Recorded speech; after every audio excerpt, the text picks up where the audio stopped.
คนสวยเราโดนแกล้งซะแล้วว่าแต่พี่มิกแกล้งอะไรน้องทิสาคะสวัสดีค่ะคุณผู้ชมมาพบกันอีกเช่นเคยค่ะกับช่องต้นข้าวแชร์ข่าวซึ่งทางช่องนำสาระด้านความบันเทิงเอามาฝากคุณผู้ชมอีกเช่นเคยค่ะ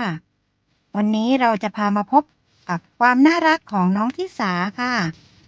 ซึ่งโดนพี่มิกแกล้ง